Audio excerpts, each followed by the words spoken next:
the National Broadcasting Company presents Joel McCrea in Tales of the Texas Rangers. Tonight, transcribed from Hollywood, another authentic reenactment of a case from the files of the Texas Rangers.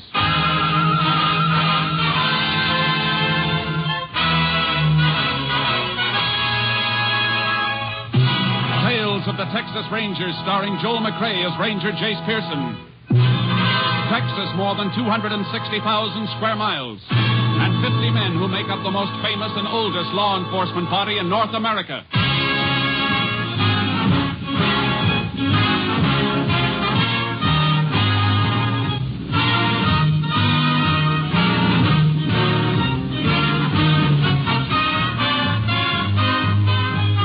Now, from the files of the Texas Rangers come these stories based on fact. Only names, dates, and places are fictitious for obvious reasons. The events themselves are a matter of record.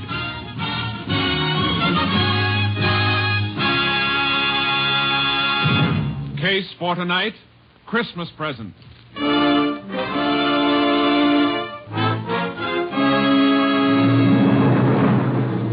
It is 2 p.m., December 21st, 4 days before Christmas in the Depression year of 1931. On a city street corner in North Texas, a man dressed as Santa Claus suddenly leaves his post beside a large red pot labeled Help the Poor. Shivering with cold, he enters the newly opened building of the Panhandle Equity Bank and approaches the bank guard. Say, mister, you mind if I stay in here a few minutes, warm up a little? I sure don't. I've been watching you through the window. Don't know how you stood it as long as you did. Oh, this Santa Claus outfit's pretty warm at first, but then the cold sort of creeps in on you. How long they expect you to stand out in that? Oh, 8 to 2. 6 hours, that's all. Well, it's 2 o'clock right now. You can go home. Not till my relief man shows up, I can't. Can't leave till he gets here. Some money in a pot out there. Oh. Well, why don't you wait right in here till you see him? Well, I was hoping you'd say that, because I'm sure... Oh, there he is now. Just drove up in a car. Oh, he can't leave a car parked there in front of the bank. There's a time limit on parking. Well, I think he's just wondering why I'm not there. I better go out and... Oh, he sees me. He's coming in. Howdy. Howdy. Was wondering when you get here. God let me come in and warm up. I hope your Santa Claus suit is warmer than his. We'll be closed up by the time you need warming. I don't think I'll get very cold.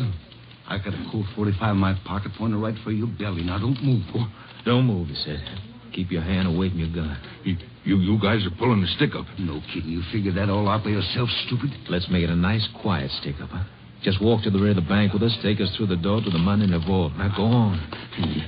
You'll never get away with this. You're just trying to attract any attention. You'll never live to know whether we're doing or not. All right. Open that door.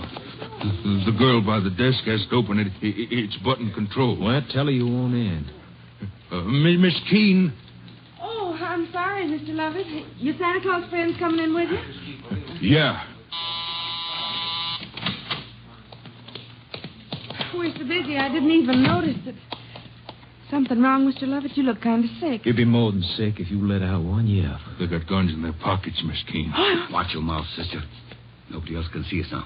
Take his gun. I've got it. Now, sister, whether he lives or not is up to you, understand? Well, what do you want me to do? Open the case of those money trays. Get to it. All right. You got the sack. Tell her what to put in it. And stuff it into your jacket when you're through. Right. And remember, sis, one yap and this jerk gets it. All right. Go on. Come on, now, stuff it in the sack. What are you going to do when you leave? Come on, faster. What do you mean? We'll give you a chance to get away. I mean, we won't yell or anything until you're gone. Honest. Oh, yeah, that's real nice of you. Maybe you ought to be wearing the Santa Claus suit instead of me. You think I'm going to fall for a... Hurry up, will you? One of the bank executives is heading back here. All right. I'm almost through. As soon as I get it in my... Hey, what are you doing back here, Lovett? Why aren't you out front? These Santa Claus fellas, Mr. Peabody, just wanted to... Well, what's the other one doing in the vault there? Miss Keene, what do... Oh! You can answer this question later, when and if he comes to. And congratulations on your self-control. You're liable to get medals for saving your own lives. All right, let's go. I got it. All right, let's leave these people the quiet way. Oh!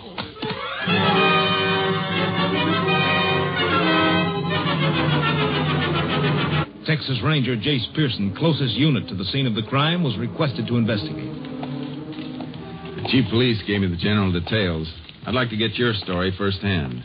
Well, I saw the guard take them through there, Ranger, and I went back to see why he was leaving his post on the bank floor, and that's when I got hit. You have any idea how big they were? No, I don't. I was too excited. I see. What's your name? Leon Peabody. I'm second vice president. How about the girl, Miss Keene, and the guard, Lovett? Both of them were knocked out, too. Miss Keene finally came to, and we sent her home, but they took Lovett to the hospital. He wasn't in good shape. Skull fracture? They don't know. Oh, how come you stayed around? That's a nasty bump you've got. I feel it, too. Plenty. Ooh. But I knew the police would need whatever information there is, so I stayed. Yeah, you better sit down. Oh, thanks. You think you could recognize either of the hold-up men? Dressed the way they were? I'm afraid not. It's a cinch they chucked those Santa Claus suits right after they left here. I hope they left a few fingerprints. Both of them were wearing gloves. You get a tally on how much they made off with? We're running a tape on it. We'll know in a couple of minutes. Men who pulled this job worked pretty smoothly. They seem to know the setup behind the partitions there. Have any of your employees ever been in any trouble? Those men weren't employees of the bank. I know they weren't. But somebody inside could have supplied them with your new layout. Helped them plan the job. Well, sir, all of our employees have been with us for at least a year, and we haven't taken on any new ones since we moved over here 2 months ago. Mr. Peabody. Oh, yes, Donnelly. Is that the rundown? Yes, sir. 63,800. And we've got serial numbers on some of the larger bills. Good. That'll help if they try to pass any. I'll take a copy of that list. Police can alert the other banks and merchants. We'll get numbers out on the statewide and interstate. We may run down some more serial numbers when we cross-check deposits. That'll be fine. I think you ought to go home now, Mr. Peabody. We can reach you there if you're needed. Oh, thank you. I guess I shouldn't even think about myself, though. I'm a bachelor, but the God love it, he's got a wife and 3 children. Yeah. Pretty rotten Christmas present for them if he doesn't pull through.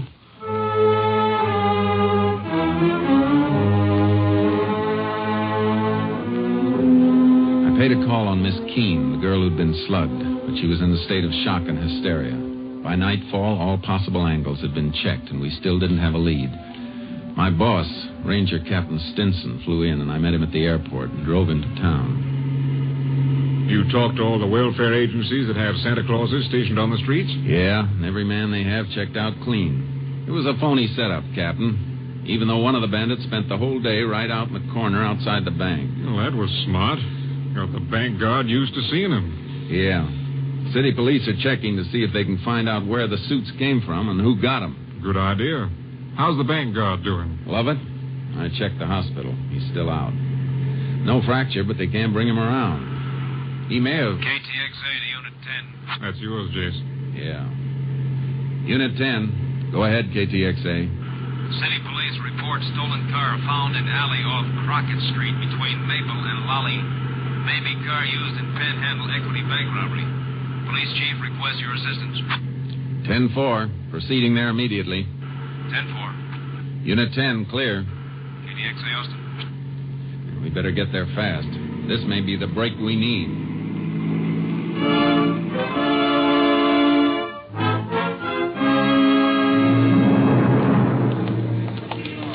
Here it is, Rangers. Abandoned in the alley. Prowl car spotted it and checked the license on the stolen car list. When was it reported stolen, Chief? Early this morning, but the owner says it might have been missing since yesterday. He's been away. You check on him? Yep, he's clear. That's where he said he was. What makes you fellas think this is the car? Found this on the floor, under the seat. Big red button. Off a Santa suit, all right. I'm going to climb in behind the wheel for a second. Ask one of the men in the prowl car to flash his light this way. Sure. Let's have a spotlight here, will you, boys? Okay, Chief. That do, Ranger? Yeah, that's fine. Hey, have any of your men moved this rear vision mirror, Chief? Nope. How about this front seat? You slide it back to get that button you found? No, just saw it under there and reached in and got it. What are you trying to figure, Jace? The last fellow who drove this car was pretty big, about an inch or inch and a half taller than I am. What makes you think so? Because the seat's all the way back where it would be for a tall driver. and I have to raise myself a bit to get a clear view through the rear vision mirror. Hey, that's good thinking, Jace. Yeah, but maybe he didn't touch anything. Maybe he left the car just like it was when he stole it. I'll give odds against that. A man who's getting away from a bank stick-up wants to know what's coming behind him.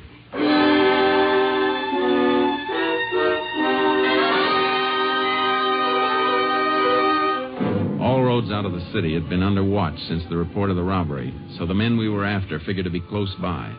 But all we knew was that one of them was about 6'3". In the morning, we made a routine check with police headquarters.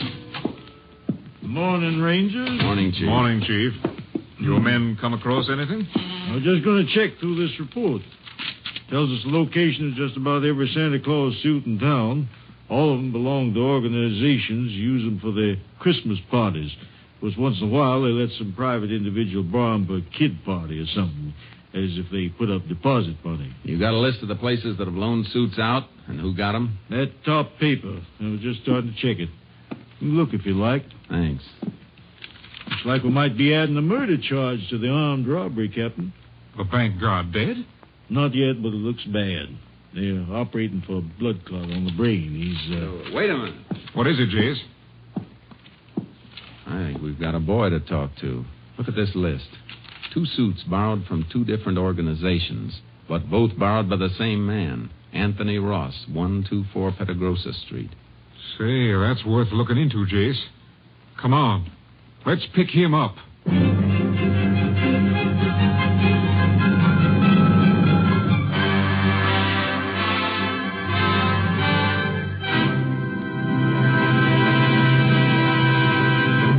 You are listening to Tales of the Texas Rangers, starring Joel McCrea as Ranger Jace Pearson. We continue now with tonight's case, Christmas Present, an authentic story from the files of the Texas Rangers. The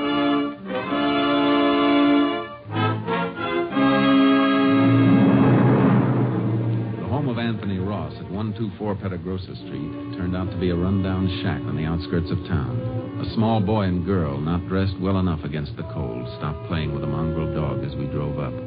They stared at us while we went up the rickety porch, the dog barking at our heels. It's all right, boy. It's all right. Take it easy. Good pup. There's a good... Yeah, what? Oh, Texas Rangers. You Anthony Ross? Yeah? We'd like to come in. Oh, sure. Annie, you and Jim take the dog in the back of the house and play there. Look at those suit boxes, Jace. Yeah, see him. What do you want to see me about? We can start with those boxes on the table. What's in them? I don't know. Just a couple of packages. That's all. They ain't mine. You better open them up, Jace. Yeah. No. Wait a minute. I tell you, they ain't mine. You got no right to... This search warrant says we have. Search warrant? Now, look. Now, those things ain't stolen. They were rented. A couple of Santa suits, all right, Captain. And look, a button missing from the jacket of this one. I don't know what this is all about. Why are you coming... Maybe we can refresh your memory. The guard you slugged at the Panhandle Equity Bank isn't expected to live. What? Who was wearing the other suit, Ross? Who was your partner? What are you guys doing to me? I don't know what you're talking about. We're talking about the $63,000 stick-up you and somebody else pulled yesterday. And since you're about 5'10", I can tell you that your partner's about 6'3". Rangers, you're making a mistake. I don't even know anything about a holdup. The button missing from this suit was found in your getaway car, the one your partner drove. It wasn't me. I tell you, I didn't even know what kind of costumes were in them boxes. They ain't mine. And where'd you get them?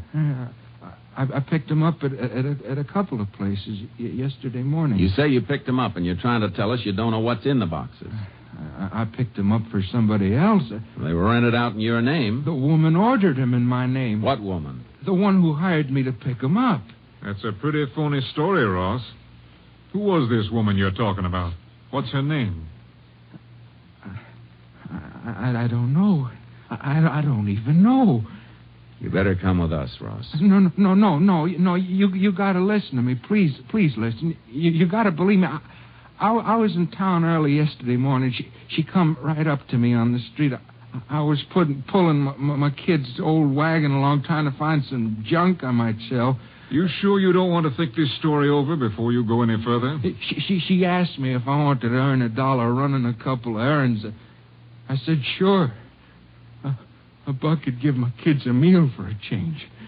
She asked me my name and address, and I told her, and then she told me to wait while she went into a booth and made some phone calls. When she come out, she sent me to 2 different clubs, told me there'd be costumes in packages. She had them left in my name to avoid confusion, she said. You didn't think that was funny? Mister, all I could think about was earning $1. She gave me money, deposit money for the costumes, and told me to come back and meet her with the stuff on that same corner. Where were you at 2 o'clock yesterday afternoon? I was looking around for a junk again for a couple hours after I delivered the packages, and then I guess at 2 o'clock I was walking back home from town. It's a long walk to here in this weather. Cost of a bus ride will buy a loaf of bread for the kids you saw outside. Is that a crime? What's it to you if I walk my feet off to feed my kids? All right, Ross. That was a nice act. But there's a big hole in it. You say you delivered the Santa Claus suits to a woman you didn't know. But you've still got them. Yeah, I got them. They're going to mean a good Christmas. Yeah, but you're not going to believe what I tell you. The woman came here last night, drove up in a car, woke me up. She said she was leaving town in a hurry. They didn't have time to take the costumes back herself, and if I'd take them back, I could keep the deposits. $15 each. But you're not going to believe that, are you? You better get your coat. Will you give me a chance to ask one of the neighbors to watch out for my kids? I'm afraid you'll be gone too long for that. I'm sorry, but we'll have to take him into the juvenile home. Oh. I guess they'll get better care there than I've been able to give. I'll get my coat. Ross, you been doing any painting around here? Painting? This place looked like it ever saw paint. What made you ask that, Jace? I just noticed this inside the leg of this Santa Claus suit. Paint blob. Looks fresh. Well, how come it's inside the leg, not outside? I don't know. That's something we'll have to figure. This is the large size suit. Must have been worn by the big boy we're looking for.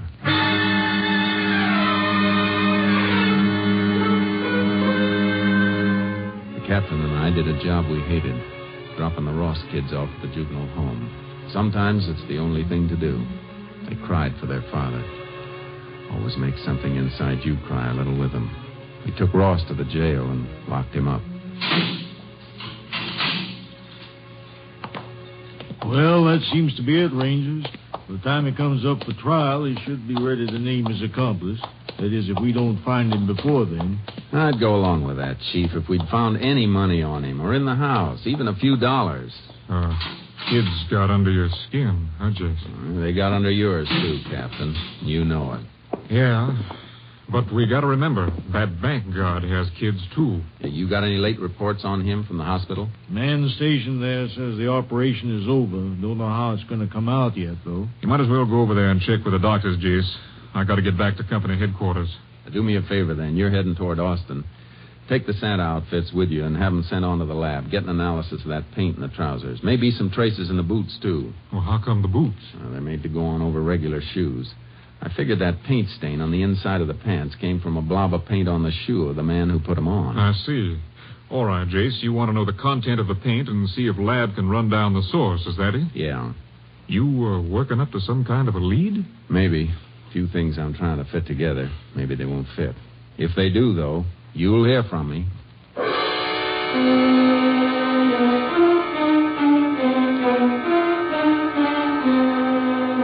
I went over to the hospital and checked with the doctors, but the outcome was still in doubt. The guard's wife was there, face twisted with worry and fear. There was nothing I could do to help, so I got some sleep. Then in the morning, I went back to see the police chief. Oh, Ranger, I'm glad you dropped in. I just had a long-distance call from your lab headquarters at Austin. Report on that paint. Mm-hmm. Here, I wrote it all down. Paint is manufactured right here in town. Brand name is Light Glow. Light Glow, huh? Mm-hmm. Can you get a list of local painting contractors who use it? Well, I reckon just about all of them do. It's good paint, and this wouldn't hardly be Texas if we didn't deal with a local outfit, would it? No, it wouldn't. Thanks a lot. I'll see you later. Where you going? Over to the Panhandle Equity Bank.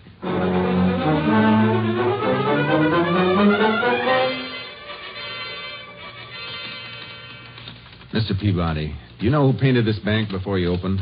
Well, there was a contract for the building, included the painting. I guess that was done on a subcontract. Can you find out from the contractor?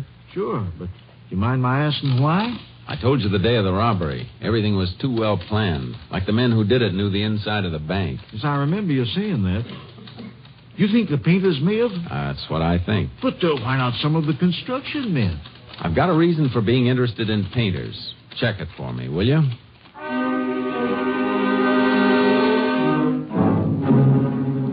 He checked. Contractor gave the name of the painters. 2 men, Eddie West and Martin Poggin. They'd been working the day of the robbery, he said, at a house on the north side of town. I went out to the house to see the owner. Why, yes, Ranger. They worked here all day that day. I remember we heard the report of the robbery on the radio. They were both here all day? Yes. Didn't even go out to eat? Had their lunches with them. Kind of smelly when the house gets painted. Most women usually get out of the way. I wanted to watch them, so I was here every minute to see they didn't get sloppy. I like things neat. I see. Well, thanks, ma'am. I'm sorry I bothered you. Why are you asking about them, Ranger? Nothing important. Not as long as you say they were here. Goodbye, ma'am. Merry Christmas to you. Yeah, the same to you, Ranger. Merry Christmas. She was the alibi for Eddie West and Martin Poggin. But she was too nervous about answering a few simple questions. Nervous enough to make me wonder. I went back to the jail, got Anthony Ross out in my custody, and drove him to the north side of town. All right, get out, Ross. We're going in here for a minute. Why? What are you trying to frame now? I just want you to meet somebody.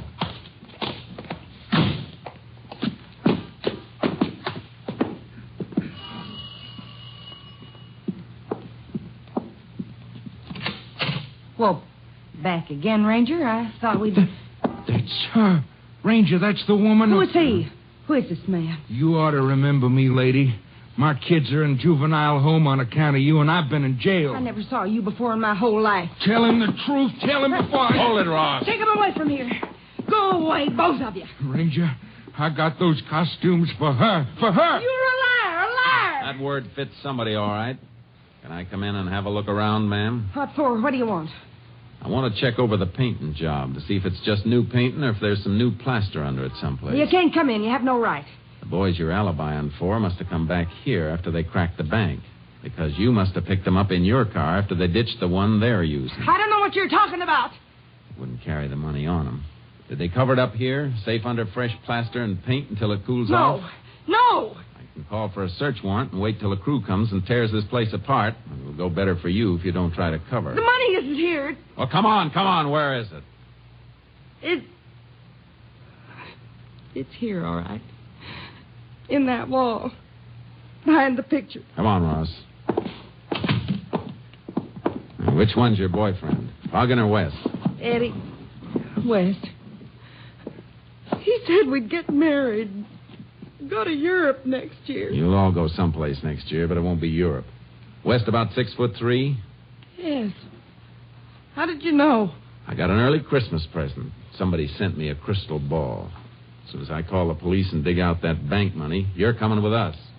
Ranger, I'm clear now, ain't I? Looks that way, Ross, but you'll have to go back to jail for a while and be checked out by the local police. That won't take any longer than it'll take me to pick up Eddie West and Martin Poggin.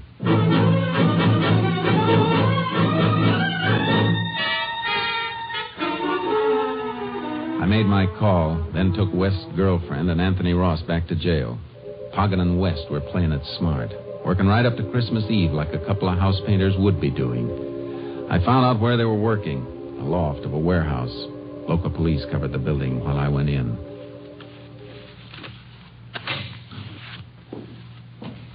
Eddie, who's that? Who came in? Probably the watchman. Watch out for those paint cans. Don't worry. I see him. That ain't the watchman's voice, Eddie. Come out of the shadows where we can see you. I'm coming. But seeing me isn't going to make you happy. It's a Texas Ranger. Shut up, Hogan. I got my gun. Howdy, Ranger. Something you want? Yeah. I want the 2 men who robbed the Panhandle Equity Bank. Shut up. What would we know about that, Ranger? Come down off that scaffold and I'll tell you. Okay. Mighty low way. Too bad you aren't working in a place with a phone. Your girlfriend could have warned you earlier. He knows. I'll get him. Keep your hands away.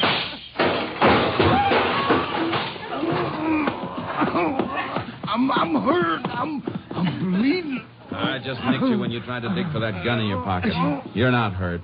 We didn't do nothing, Ranger. Somebody should have told you that the real Santa Claus gives. He doesn't take. Get up and try this present I've got for you. A pair of handcuffs.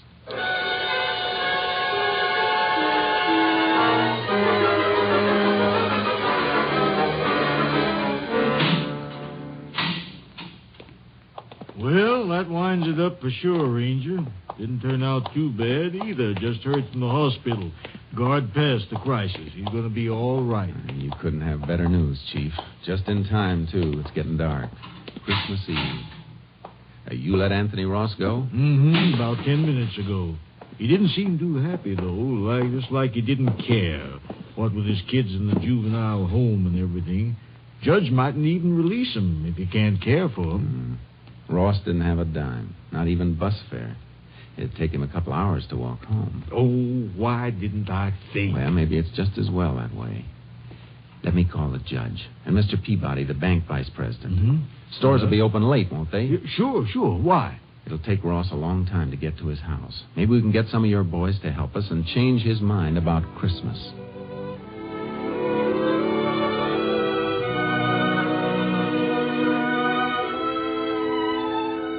There's Ross. You hear him coming up the walk now? Mm-hmm. Coming slow. His tail is dragging. Yeah. Not that I blame him. Are the kids asleep? Yeah. All bundled up in them new blankets. Shh.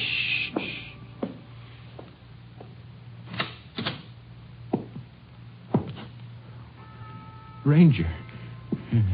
And the chief. The lights. They're on. The power company turned them off. Yeah. They sent a man out to turn them on again. What's all this stuff? Ornaments. Christmas tree. All those toys and things. Tomorrow's Christmas, Ross. For you and your kids. They're in the bedroom asleep. My kids. You brought my kids back to me. Yes, and there's plenty of grub in the kitchen. And you've got a job. Starting next week at the Panhandle Equity Bank. Just go in and see Mr. Peabody after the holiday. Meanwhile, he sent you a little cash in this envelope. Sort of a Christmas bonus, just like the rest of the employees get. Well, we have to be going. Merry Christmas. Yep. Merry Christmas, Ross. Merry Christmas, fellas. Merry Christmas. And God bless you. Thanks.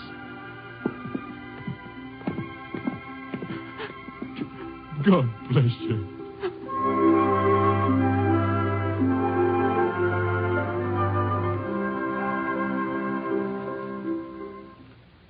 On behalf of all of us on Tales of the Texas Rangers, this is Joel McCrae wishing you a very Merry Christmas. Next week, Joel McCrae in another authentic reenactment of a case from the files of the Texas Rangers.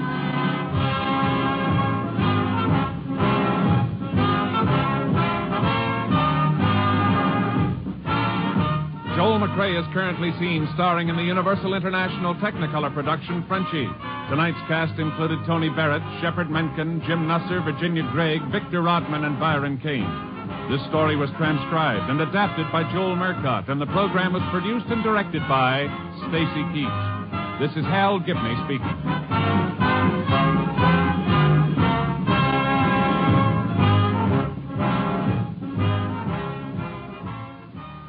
Three chimes mean good times on NBC. Monday means music on NBC, and for your Christmas night listening pleasure tomorrow, the Voice of Firestone presents soprano Eleanor Stieber in a thrilling selection of Christmas melodies. Next, Jack Parr calls a Marine veteran in Japan on NBC.